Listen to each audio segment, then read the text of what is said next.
It's time to break down the Buffalo Bills' Week 3 opponent, the challenges they present, and what the Bills need to deal with them today on Locked On Bills. You are Locked On Bills, your daily Buffalo Bills podcast. Part of the Locked On Podcast Network, your team every day.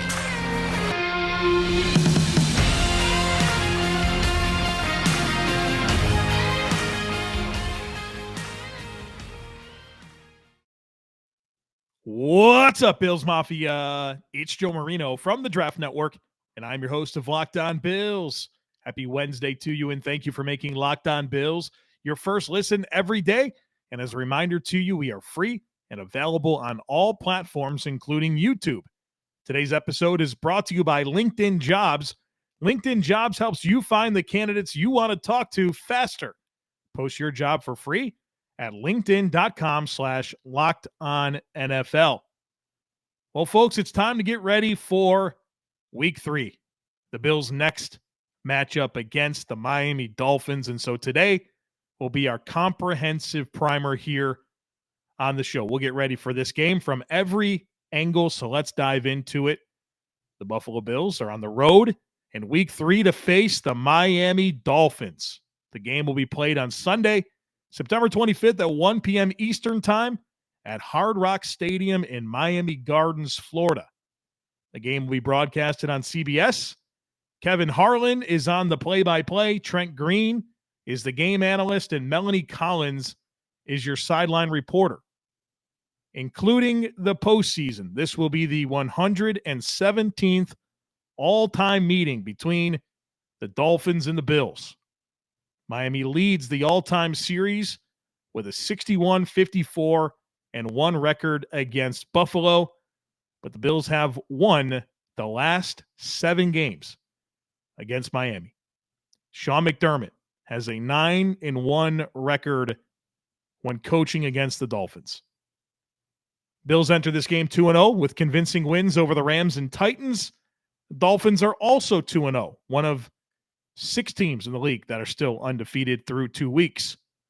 Miami beat the New England Patriots in Miami week 1, 20-7. And then they had the big, huge come-from-behind road win over the Ravens last week, 42-38 win. Miami was down 35-14 entering the fourth quarter. They outscored Baltimore 28-3 in the final frame to win the game. So they're coming off of a big-time come-from-behind win on the road. Now they're back to Miami to take on the Bills.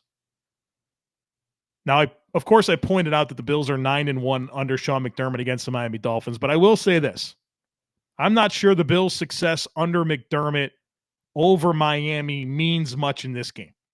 It's a very different Dolphins team with a new coaching staff and a large influx of meaningful veteran talent. A lot of new when it comes to this Miami Dolphins football team. And that starts with their head coach, Mike McDaniel, 39 years old. His first season as the Dolphins head coach, his first year as an NFL head coach. He's a Kyle Shanahan disciple. They were together for a long time, like over a decade, where McDaniel served as an offensive assistant to Shanahan, and now he's the head coach of the Miami Dolphins. We're still learning a lot about McDaniel, but we know his influences, Kyle Shanahan, and McDermott has faced a significant number of Shanahan disciples as they really just continue to populate the league. You're seeing more and more people off of this McVay Shanahan tree becoming head coaches throughout the NFL. And so while McDaniel has his own wrinkles and he's very creative and uses a lot of motion, the principles of what they do is something that the Bills obviously have an understanding, as does a lot of teams in the league. Now, this is a Kyle Shanahan style offense with Tyreek Hill and Jalen Waddle, which certainly makes it a little different. But I think you can kind of understand their core philosophies. So far, Mike McDaniel is 0-1 on career challenges. The quarterback for the Miami Dolphins is Tua Tagovailoa. Tua is a lightning rod for discussion since he's been drafted, really. He's had some struggles. He's had some shortcomings. He's also been in some really bad situations before this year in terms of weapons, offensive line, and coaching. And that's both quality of coaching and scheme. And it's funny, we talk all about how you need to surround your quarterback. They got to have an O-line. They got to have weapons. They have to have good coaching. And Tua's literally had none of that until this year. But everybody wants to bury Tua. So whatever you have thought previously of Tua, it really doesn't matter. The variables around him right now are so different today compared to what they were previously. And this is his year. Everybody knows 2022 is a prove-it type year for Tua with the Miami Dolphins. And so far, he's off to a great start. There's a lot of season left. And that's applicable to so many things that people are talking about across the NFL right now. There's so much season left. Let's let it all play out. Let's let it all play out. It's a long season. Every game counts. And the good teams and the good players, week in and week out, show consistency. And this is a big year for Tua, and so far he's off to a great start. Let's talk all about Tua Tagovailoa, 6'1", 217 pounds, the number 5 pick in the 2020 NFL Draft by the Miami Dolphins. He's entering his third season in the NFL. The Dolphins have a 15-8 record with him as a starting quarterback across 23 starts, so he's making his 24th start of his career on Sunday. He has a career 66.8 completion percentage, a career passer rating of 91.8, and he averages 208 passing yards per game. Currently, through 2 games, he's leading the NFL in passing yards. 739 passing yards. He's also tied for the league lead in touchdown passes with 7. He's obviously coming off a career game against Baltimore. 36 of 50, 469 yards, 6 touchdowns. He did have 2 interceptions in that comeback win over Baltimore. And there's a lot of conversation about that Ravens game where the questions really came back to Baltimore and the way they played defense late in the game and the coverage busts. And some of that's true, right? The Ravens certainly had some meltdowns on the back end, and Tua hit some big-time bombs down the field, but don't try to just diminish everything Tua does because you don't like him, you don't like the Dolphins. He made some good throws in that game. He made some good throws in tight windows. He played well. You don't go out and have 470 passing yards and 6 touchdowns, 36 completions because you didn't play well.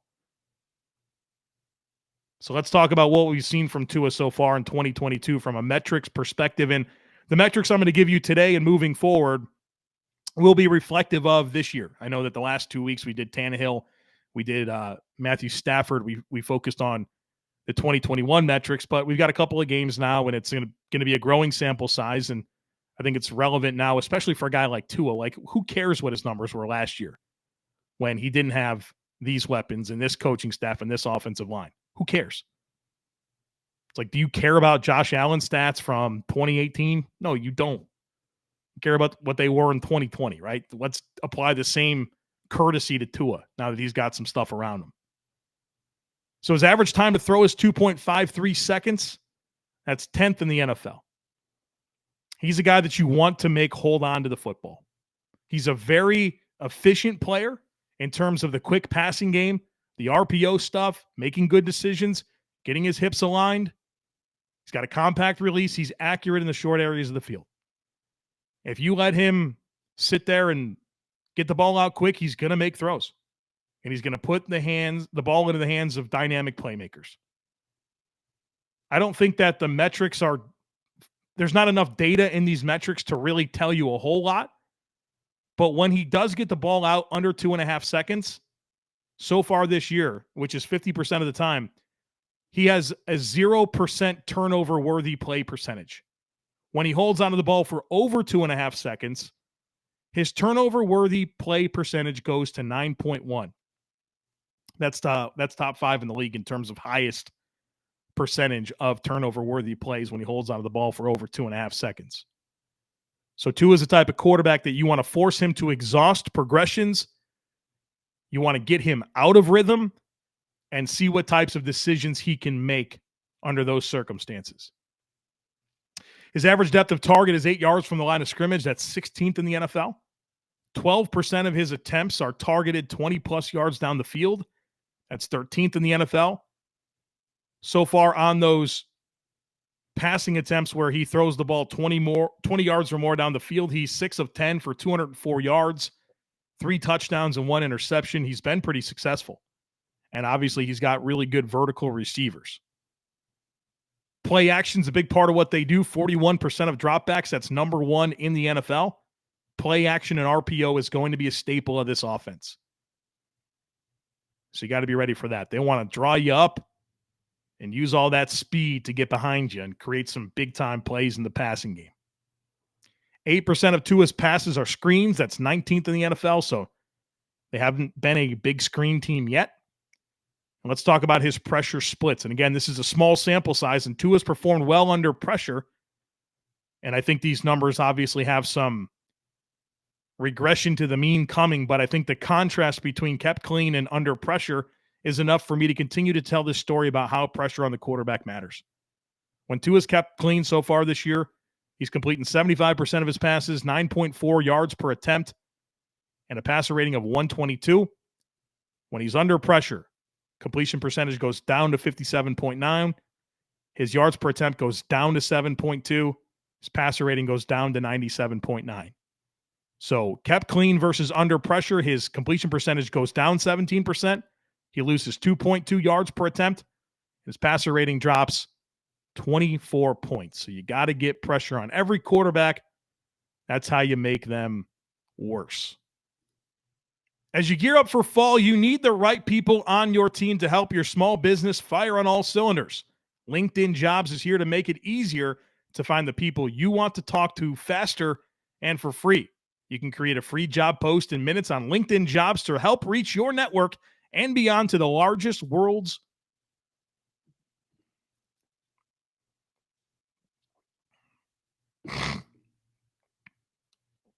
As you gear up for fall, you need the right people on your team to help your small business fire on all cylinders. LinkedIn Jobs is here to make it easier to find the people you want to talk to faster and for free. You can create a free job post in minutes on LinkedIn Jobs to reach your network and beyond to the world's largest professional network of over 810 million people. Then add your job and the purple hiring frame to your LinkedIn profile to spread the word that you're hiring so your network can help you find the right people to hire. LinkedIn has simple tools like screening questions to make it easy to focus on candidates with just the right skills and experience so you can quickly prioritize who you'd like to interview and hire. That's why small businesses rate LinkedIn Jobs number 1 in delivering quality hires versus leading competitors. LinkedIn Jobs helps you find the candidates you want to talk to faster. Did you know every week, nearly 40 million job seekers visit LinkedIn? Post your job for free at linkedin.com/LockedOnNFL. That's linkedin.com/LockedOnNFL to post your job for free. Terms and conditions apply. We all know when it comes to sports, teamwork is everything. Every player on the field has their role that contributes to helping the team win. And honestly, it's the same when it comes to game day snacking. So whether it's making the dip or bringing the chips, everyone has their role. And if it's you bringing the chips, let me tell you, I'm about to make you the MVP because Zach's Mighty Tortilla Chips are out here changing the game.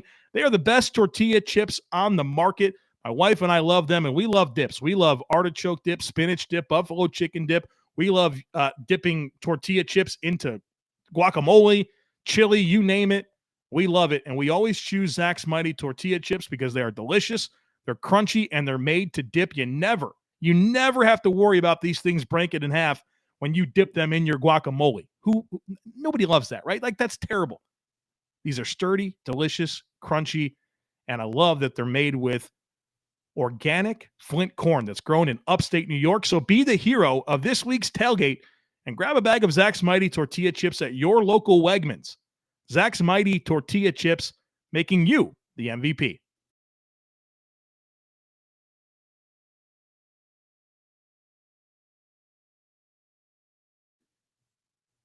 The offensive coordinator for the Miami Dolphins is Frank Smith, 41 years old. He's in his first year as an NFL offensive coordinator. He is not the play caller. Mike McDaniel, the head coach, he calls the plays. Frank Smith does have a good amount of NFL experience. He was the assistant offensive line coach for the Saints under Sean Payton from 2010 to 2014. Bears tight ends coach under John Fox from 2015 to 2019. The Raiders tight ends coach under John Gruden, 2018 to 2020.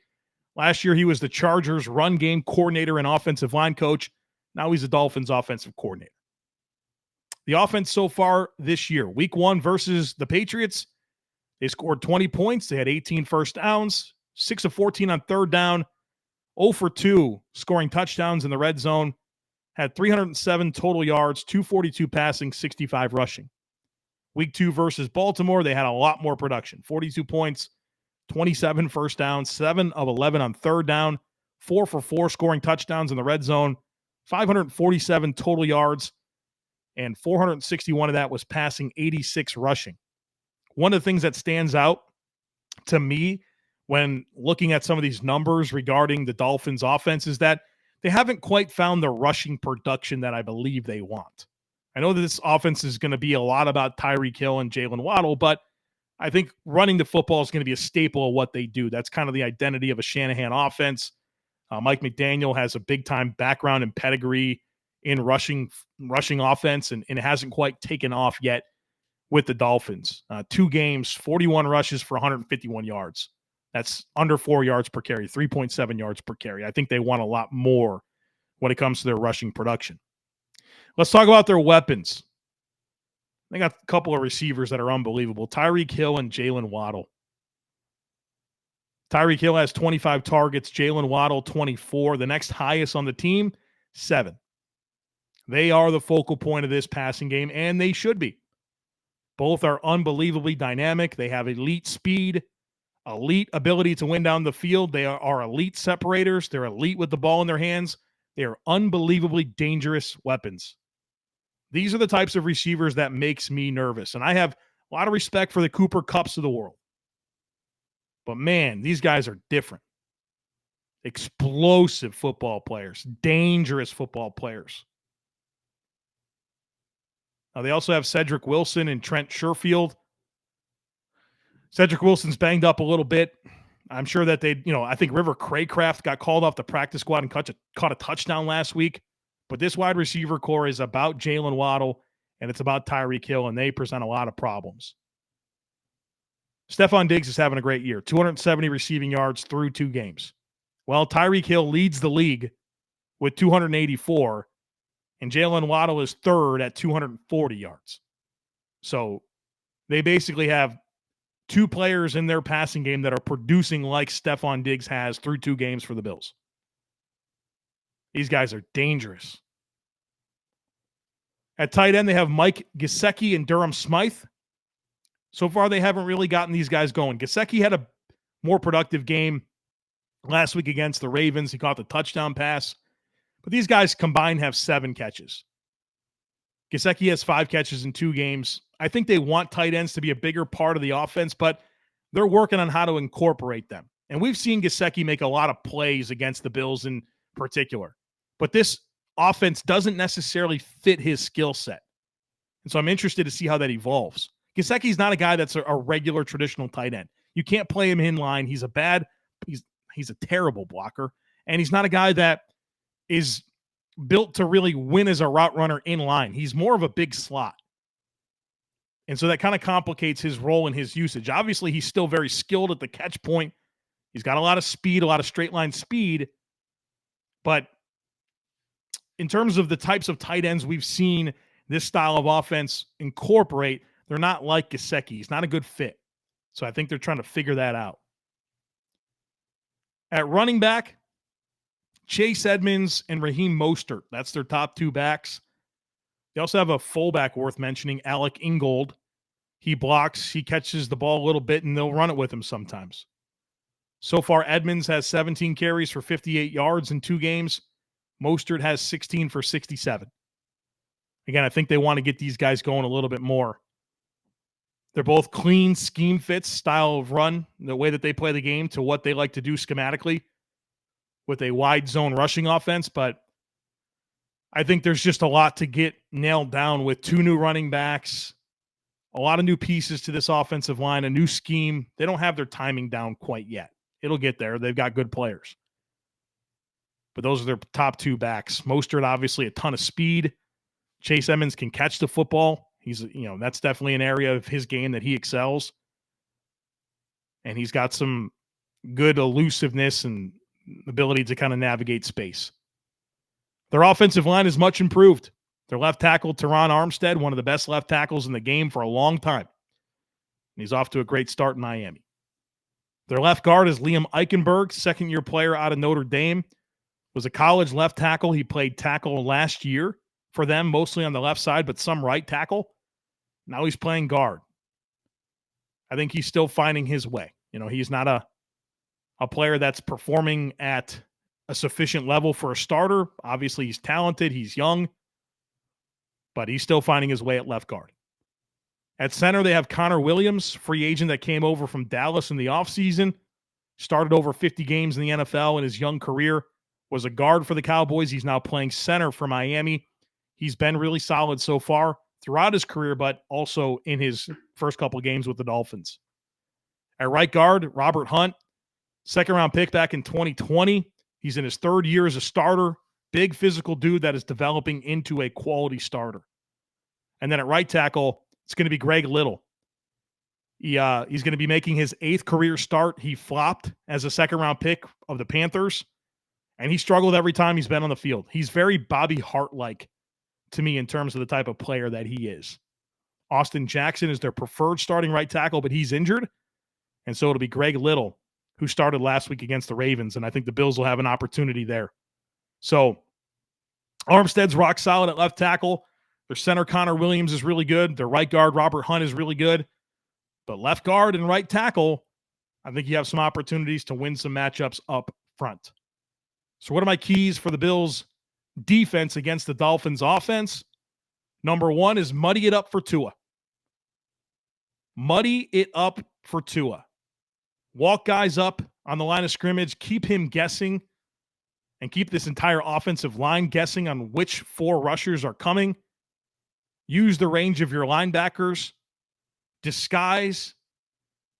Make Tua think and hold on to the football. The Bills have kind of deployed this type of game plan against him in the past. It's been successful. I'd tap into that some more. You know that Tremaine Edmonds, you can walk him up into the A-gaps and he can peel back real quick. Same thing with Matt Milano. Use that to your advantage. Obviously, disguise and spin late and use your safeties and do the things the Bills always do. But I think where you can really get to him is with how you align your front 7, who you walk up on the line of scrimmage, who you walk back, and just really challenge and stress the communication of that offensive line and muddy it up for Tua. You want him to hold on to the football and force him to exhaust progressions, force him to use his field vision, and force him to use the physical skill that he does have to work the ball down the field.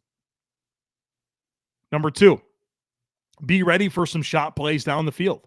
I think Tyreek Hill and Jalen Waddle. They're going to want to find opportunities to see if they can get some foot races against the Bills secondary and see if their protection can hold up and shoot the ball down the field. So you need to be sound on the back end, stay leveraged, and you got to win up front with your rush. The best way to take away vertical speed down the field is by getting home with your pass rush. Number 3 is be sound tacklers. You're going to get wide zone rushing offense. They want to crease the defense, and they've got a lot of speed. So when they run the football, Raheem Mostert, unbelievably fast. Jalen Waddle, Tyreek Hill, extremely fast guys. Can create a lot of space for themselves after the catch. You got to be sound tackling these guys. They can really make you miss. And number 4, simply be ready for anything. Mike McDaniel's a creative coach, right? This is a game that Miami wants bad. They know what this means to them. They know they've lost 7 in a row to the Bills. They're at home. They're coming off of a big come-from-behind win over the Ravens. Everyone's aware of what this can mean for that Dolphins team. So expect everything. Misdirection, trick plays, creative wrinkles. There's going to be a lot of motion, and I think that the Dolphins are really going to try to manufacture some big plays, and that could come through some trickeration. So be disciplined and be ready for anything. BetOnline.net is your number one source for all your pro and college football betting needs and sports information this season. You can find all the latest football league developments, game matchups, news, and podcasts, including everything you need for Week 3 of the NFL season. BetOnline is also your continued source for all your sports wagering information, including live betting, esports, and scores. It's the fastest and easiest way to check in on all your favorite sports and events, including MLB, MMA, boxing, and golf. So head to the website today or use your mobile device to learn more about the trends and the action. It's BetOnline, and it's where the game starts. Let's talk about this Dolphins defense that is coordinated by Josh Boyer. He's 45 years old. He's in his third season as the Dolphins defensive coordinator. He's the guy that they kept over from the staff, the Brian Flores staff. Came over to Miami in 2019. And before that, he was a cornerbacks coach and defensive assistant with the New England Patriots for a long, long time. So a Belichick disciple on defense. A couple years with Flores. Now this is fully his defense. So far this year, week 1 against New England, they gave up 7 points, 17 first downs, and only 271 total yards, 196 passing, 78 rushing. Week 2 against Baltimore, the Dolphins gave up 38 points, 23 first downs, 473 total yards, 318 of that was passing, 155 rushing. Obviously, Lamar Jackson played a big part in that rushing production for the Ravens last week. Looking at the Dolphins personnel, their down linemen, you're going to see a combination of Christian Wilkins, who's a core player for that defense, a good quality defensive lineman that has versatility, can obviously play gap control, but also has some penetration ability. Zach Sealer, really good run defender, a guy that is stout, has a good feel for the football, good processor, very underrated run defender in the NFL. Raekwon Davis, big, massive man, good nose tackle, tough to move, anchors at the point of attack, heavy hands, long arms. And John Jenkins, kind of a rotational nose tackle. And they'll go bare front. They'll put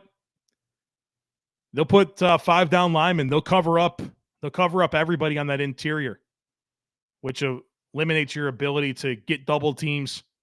And you have to win single blocks against Wilkins, Sealer, and Davis. Those guys are stout at the point of attack. Off the edge, a lot of good veterans here. Emmanuel Ogbah, who's back under a long-term deal. They signed Melvin Ingram, who's off to a great start. We saw what he can do last year when he was on the Steelers.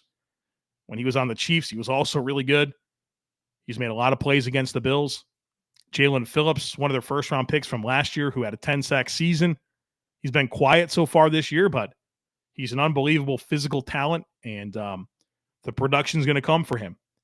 And then they also signed Trey Flowers, who's had a lot of success in this Patriots-style defensive scheme. Obviously didn't have a ton of production with the Lions, but came back on a modest deal, kind of prove himself again in the league, and he's part of this mix. But Ogbah, Ingram, Phillips, it's a really good trio of edge players, and, let's not sleep on Trey Flowers. At linebacker, it's Jerome Baker. He's been a fixture there on the second level for a long time. Rangy guy, a lot of speed. And then they don't have an answer yet next to him. Landon Roberts is a player that gets a lot of run. He's very inconsistent. Duke Riley's gotten opportunities. They drafted Channing Tindall last year. So I think they're very unsettled next to Jerome Baker, but we know that Baker is a quality player. At corner, they don't have Byron Jones. He's on injured reserve. So it's Xavien Howard, who we all know quite well.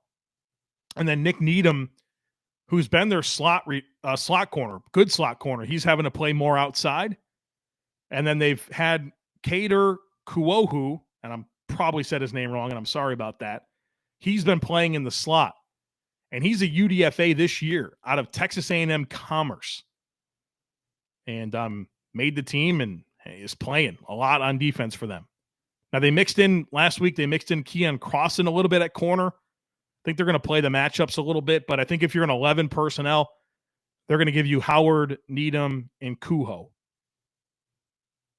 And then at safety, really good young pair of safeties. Javon Holland, who I think is a budding superstar out of Oregon last year. Second-round pick. Didn't take long for him to be a starter and make an impact. And then Brandon Jones, another young player out of Texas. He's more their low safety, playing closer to the box, playing him in the slot a little bit. Javon Holland, more the deep player, but nice complementary pair of young safeties that I think have the potential to be one of the best duos in the league for a long time. And they also have Eric Rowe, who they'll play in the slot. They like to play him on tight ends and bigger slots. So they'll play the matchups a little bit like you would expect from a Belichick-style defensive backfield. But good personnel here on defense. Christian Wilkins up front is probably their best player. Of course, up front, I mean, Agba and Ingram off the edge, Jerome Baker, Xavien Howard, and then that pair of safeties. They got good players at every level of this defense. So what are my keys for the Bills' offense against this defense? If you look at my notes, I have written down the front. This is the deepest and most talented defensive front that the Bills have faced so far this year. The offensive line has to be solid. Has to be solid. It's not a situation where it's Jeffrey Simmons and Bud Dupree and then just a bunch of guys, or Aaron Donald, Leonard Floyd, and a bunch of guys. They got a lot of really high-quality players that they'll play up front. Lots of experience, lots of good players. So this Bills offensive line collectively is going to be challenged in very new ways. Number 2, continue to be aggressive with your passing game. They got a lot of young defensive backs. They don't have Byron Jones. Nick Needham's playing out of position a little bit. They got a UDFA out of Texas A&M Commerce in the slot. And then you have good young safeties, but they're young safeties in Holland and Jones playing with a mix of players that aren't their preferred guys in the preferred spots. Be aggressive with your passing game like you've been. Challenge these young defensive backs. Number 3 is take care of the football. Miami has been a very opportunistic defense over the last several years. Get a lot of turnovers. They get their hands on a lot of footballs. Xavien Howard forces a lot of turnovers. You got to take care of the ball. And number 4, this is key. You have to have sustained drives on offense. It's going to be hot, right? South Florida, humidity. It's going to be a lot different than Western New York. And those Miami boys have been down there all summer long practicing in this heat. And we're talking about a September game for a team out of Western New York. It's got to go down there and play in the heat. You want to sustain drives on offense, keep your defense fresh. They're going to run a lot. There's going to be a lot of motion. There's going to be a lot of vertical routes. These guys are going to be running a ton on defense. Make sure they can be rested. Not that the Bills go 3 and out a ton and all that type of stuff, but if there ever was a game where you want to have sustained drives and keep your defense rested, this is that type of game. Real quick on the special teams, their kicker is Justin Sanders, one of the league's best. He had a down year last year due to holding issues.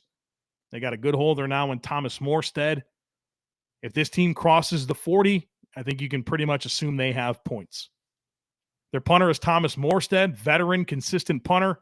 Doesn't have a big booming leg, but he's very consistent with hitting it about 45 yards with plenty of hang time. Good, rock-solid veteran punter. And then their punt returner is Javon Holland.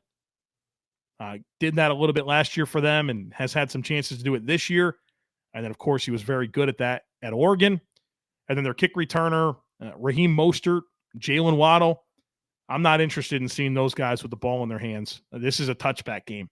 I know I went on this rant last week about kicking it and forcing them to return it. I don't need to see these 4-3 athletes with the ball in their hands on kickoff and them getting some explosive plays and setting themselves up with plus field position. So this is a touchback game because I'm not interested in seeing Mostert or Waddle or whoever they're going to put back there to return the ball. So big challenge here for the Bills. What's really interesting about this game in general is that when you look at the week 1 and 2 opponents for both teams, for the Bills, obviously the Titans and Rams, and the Dolphins, the Patriots and Ravens, the Bills are going to stress Miami in ways that they weren't stressed their first 2 games. The Dolphins are going to stress the Bills in ways that the Bills haven't been stressed. Really stylistically, a new challenge for both of these football teams. And obviously, the Bills are on the road in South Florida in September. There's a whole lot more for us to talk about with this game. We will continue the conversation tomorrow with Crossover Thursday. Kyle Krabs of Locked On Dolphins. He'll join me to talk about the matchups, the storylines, and all that good stuff. Friday, I'm going to do herd mentality, like I mentioned, a little bit out of sequence this week, but Bills play on Monday Night Football. It throws off our rhythm of the week. So herd mentality on Friday. We're going to have a Saturday podcast this week. It'll be a 3-segment podcast. The opening segment will be any leftover thoughts that I have. We'll talk to banged up Bills. Obviously, a lot to get into with the injuries this week. And when we speak to him later this week, it'll be with a really good amount of time for us to have an understanding. So that's going to be segment 2. And then, of course, my 5-game predictions in the final segment. So a lot more conversation coming this week. Don't miss anything. Make sure that you're subscribed. We'd love it if you took a second to rate, review, and share the podcast. Have a great rest of your day, and I look forward to catching up with you again tomorrow.